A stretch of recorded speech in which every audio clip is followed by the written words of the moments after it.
जालिम समाज के वार्षिकोत्सव में उपस्थित लोकप्रिय कथावाचक और अपनी कथाओं के माध्यम से, प्रवचन के माध्यम से हम सभी का मार्गदर्शन करने वाले परम श्रद्धेय मुकेश आनंद जी के चरणों में प्रणाम करता हूँ। कार्यक्रम में मुख्य अतिथि के रूप में उपस्थित शक्ति कुमार पांडे जी, हमारे बड़े भाई यहाँ पर जो कि ललित पांडे जी जो कि संस्था की चलाते हैं, उनको मैं प्रणाम करता हूँ और जो भी उपस्थित हैं उनको सबको मैं प्रणाम करता हूँ। और इस कार्यक्रम को आयोजित करने वाले हमारे भाई प्रमोद पांडे जी को मैं बार बार नमन करता हूँ, धन्यवाद देता हूँ। और जालिम समाज की पूरी टीम को मैं चरण वंदन करता हूँ कि इस नेक कार्य के लिए निकले हुए हैं और इसको कर रहे हैं। जालिम निश्चित रूप से एक बहुत बड़ी समस्या है। देखिए, हम जब किसी से मिलते हैं तो अपना रिश्तेदार, नातेदार, परिवार छोड़ दीजिए, तो 5 मिनट के लिए लोगों से मिलते हैं। इस बीच में हमारे अंदर कितने अच्छे विचार हैं उसको सुनने वाले कम रहते हैं, और जो हमारे मुंह से निकलता है वही तो नहीं माना जाता है कि ऐसे किसी विचारधारा का होगा।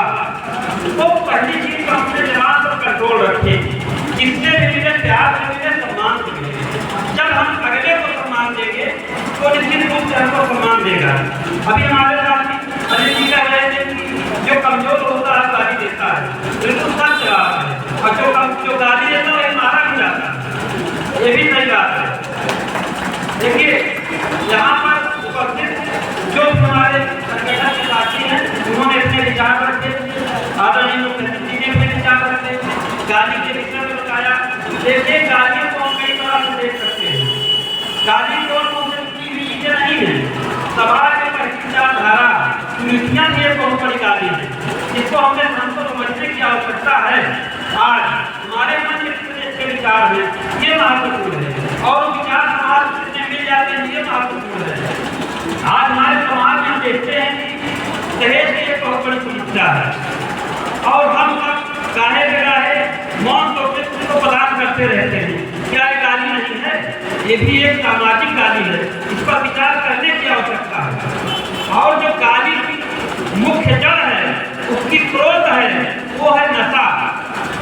जब कोई नशे में होता है, शराब पीता है, तो किसी प्रकार का नशा करता है, उसके मुंह से अपशब्द निकलते हैं, उसके मुंह से निकला हुआ अपशब्द की जड़ जो है नशा है। हमको जड़ को समाप्त करने की आवश्यकता है, उस कुरीति को समाप्त करने की आवश्यकता है। अभी हमारे इस बात को कह रहे थे कि भीड़ के विषय में बात कर रहे थे।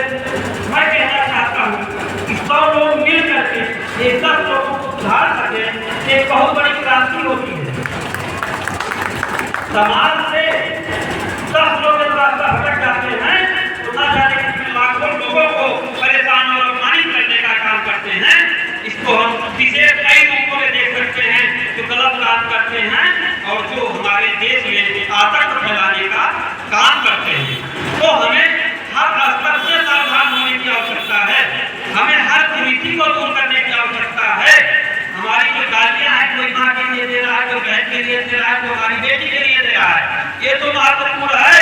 लेकिन जो हमारे हिंदू धर्म के लिए सनातन से वो गाली देने का काम कर रहे हैं, चाहे जिस जाति धर्म से हो, उनको हम माफ नहीं कर सकते हैं। तो ऐसे लोगों पर निगाह रखी जाए जो हमारे हिंदू धर्म को कमजोर करने का काम करते हैं, उसको गाली देने का काम करते हैं। विभिन्न स्रोतों के लिए हमको काम करने की आवश्यकता है, और निश्चित रूप से जब हम साथ बैठेंगे, एक साथ बैठकर बात करेंगे, तो बहुत सारी चीजें निकलकर सामने आती हैं। हमारे अंदर कमी हो सकती है, हमारे मुँह से भी गालियाँ निकल सकती हैं, हम सबके मुँह से निकल सकती है, लेकिन ये इसका आडंबर करना शुरू कर दीजिए। आज झुकना ही आडंबर करिए, आप 10 दिन बाद आपके अंदर सुधार आना शुरू हो जाएगा। आप गुरु जी की कथा में 10 दिन जा करके बैठ के ताली रखिए, लेकिन एक दिन आप ताली बजा करके उस रास्ते में चलने का काम शुरू कर देते हैं। तो हमें आवश्यकता इस चीज की है कि समाज के माहौल को बदलने का काम करें, समाज को मजबूत करने का काम करें, भाईचारा बढ़ाने का करें। ऐसी विचारधाराओं के साथ हमको चलने की आवश्यकता है। हमारे भाई प्रमोद पांडे जी के पिताजी आ रहे थे, उनको मैं वंदन करता हूँ, प्रणाम करता हूँ। माता की बेटी उनको मैं प्रणाम करता हूँ। ऐसे माता पिता जो ऐसे पुत्र को जन्म देते हैं, धरा पर लाते हैं, वो निश्चित रूप से सराहनीय है, वंदनीय है, पूजनीय है। और जो भी इस संस्था से जुड़ करके काम कर रहे हैं, लोगों के बीच जा रहे हैं, वो निश्चित रूप से सराहनीय है। और मैं भी ब्राह्मण स्वर्ण एकता मंच संगठन का राष्ट्रीय अध्यक्ष हूँ, उसके हैसियत से आपसे कहना चाहता हूँ कि संस्था में मेरी जहाँ आवश्यकता होगी, किसी के सुख में, किसी के दुख में, मैं सदैव समर्पित हूँ और आपके साथ हूँ।